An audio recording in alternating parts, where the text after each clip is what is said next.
China తన రక్షణ budget ఏకంగా 7.2% పెంచేస్తుంది.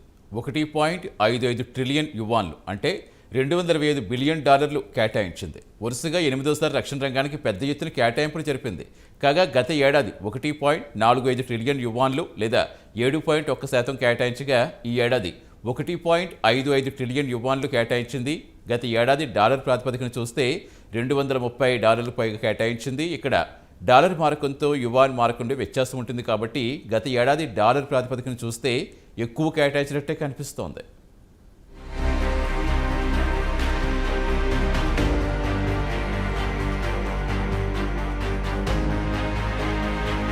చైనా పార్లమెంట్ ఆదివారం నాడు సమావేశమై రక్షణ బడ్జెట్ను భారీగా పెంచేసింది. గతేడాది కంటే ఏడాది 7.2% లేదా $1.55 ట్రిలియన్ అమెరికా కరెన్సీ ప్రకారం $225 బిలియన్ కేటాయించింది. వరుసగా గత 8 సంవత్సరాల నుంచి క్రమంగా డిఫెన్స్ బడ్జెట్ను పెంచుకుంటూ పోతోంది. గతేడాది 1.45 ట్రిలియన్ యువాన్లు లేదా 7% కేటాయించింది. డాలర్ ప్రాతిపదికన చూస్తే $230 బిలియన్. డాలర్ మారకంతో యువాన్ వ్యత్యాసం కారణంగా కొంచెం పెరిగినట్లు కనిపిస్తోంది. ఆదివారం నాడు national people's congress opening session ప్రారంభమైంది. ప్రస్తుతం జిన్పింగ్ చేతిలో రబ్బర్ స్టాంప్ పార్లమెంట్ కొనసాగుతోంది. త్వరలోనే పదవీకాలం పూర్తి కావస్తున్న ప్రధానమంత్రి లీ కియాంగ్ కేటాయింపుల గురించి ప్రస్తావించారు. సరిహద్దుల నుంచి ప్రమాదం పొంచి ఉందని, అందుకే డిఫెన్స్ బడ్జెట్ను పెంచాల్సి వస్తోందని, ప్రత్యక్షంగా తూర్పు లడాఖ్లో ఉద్రిక్త పరిస్థితి గురించి ప్రస్తావించారు.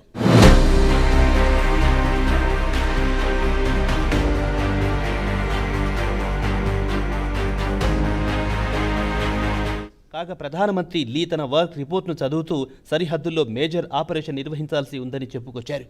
భారత్ చైనాకు మధ్య సరిహద్దు వివాదం గురించి తెలిసిందే. అలాగే సముద్ర జలాల్లో మన హక్కులను కాపాడుకోవాల్సి ఉందని, కౌంటర్ టెర్రరిజంతో పాటు సుస్థిరత, మెయింటెనెన్స్, డిజాస్టర్ రెస్క్యూతో పాటు కోవిడ్-19 response, peace keeping, merchant shipping ఎస్కార్ట్ల కోసం ఈ డబ్బు వ్యయం చేస్తామని ఆయన వివరించారు.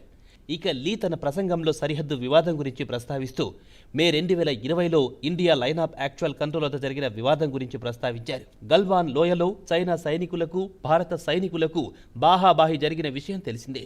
చైనా వైపు పెద్ద ఎత్తున సైనికులు మరణించిన వాస్తవాలు దాచిపెట్టింది. అటు తర్వాత ఇరు దేశాలు 17 రౌండ్ల అత్యున్నత స్థాయి మిలిటరీ అధికారుల మధ్య చర్చలు జరిగాయి. త్వరలోనే 18వ రౌండ్ చర్చలు జరగనున్నాయి.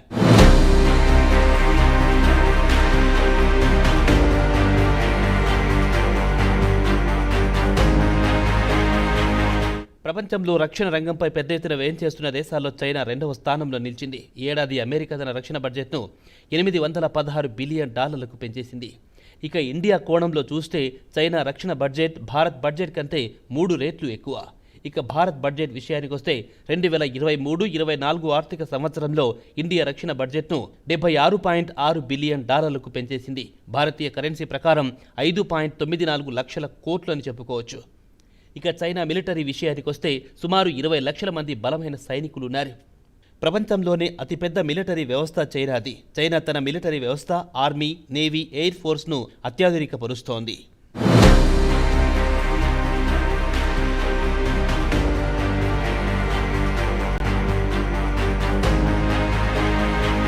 ఇదిలా ఉండగా చైనీస్ మిలిటరీ చీఫ్గా ప్రెసిడెంట్ షీ జిన్పింగ్ వ్యవహరిస్తారు. శక్తివంతమైన సెంట్రల్ మిలిటరీ కమిషన్కు చైర్మన్ కూడా జిన్పింగ్. PLA మొత్తానికి ఆయనే చీఫ్. 69 ఏళ్ల జిన్పింగ్ గతేడాది అక్టోబర్లో ఏకగ్రీవంగా 5 సంవత్సరాల పాటు ప్రెసిడెంట్గా ఎన్నికైనారు.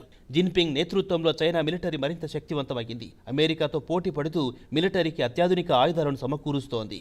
లీ తన వర్క్ రిపోర్ట్లో మాట్లాడుతూ మన రక్షణ వ్యవస్థ బలోపేతమైందని, చైనా తన సార్వభౌమత్వాన్ని, భద్రతను, అభివృద్ధిని దృష్టిలో ఉంచుకుని కేటాయింపులు చేయడం జరిగిందని కేటాయింపులను సమర్థించుకున్నారు.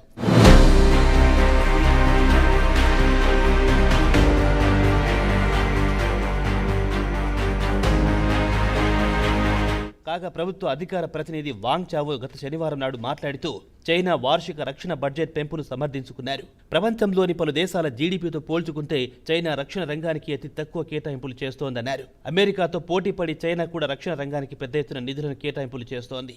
ప్రపంచవ్యాప్తంగా చైనా కూడా అమెరికాలానే తన హవా నడిపించుకోవాలని చూస్తోంది. తమ రక్షణ బడ్జెట్ కేటాయింపులతో పాటు మిలిటరీని అత్యాధునికం చేయడం వలన ఏ దేశానికి ప్రమాదం ఉండదని ఆయన అన్నారు. ప్రాంతీయ స్థిరత్వం, ప్రపంచ శాంతిని చైనా కోరుకుంటుందని అన్నారు.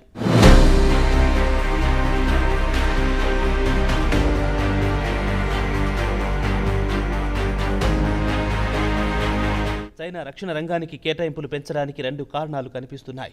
ఒకటి భారత్ను కవ్వించడానికి, రెండోది దక్షిణ కొరియాను కవ్వించి తైపేను తిరిగి కైవసం చేసుకోవాలనేది అసలు ఉద్దేశంగా కనిపిస్తోంది.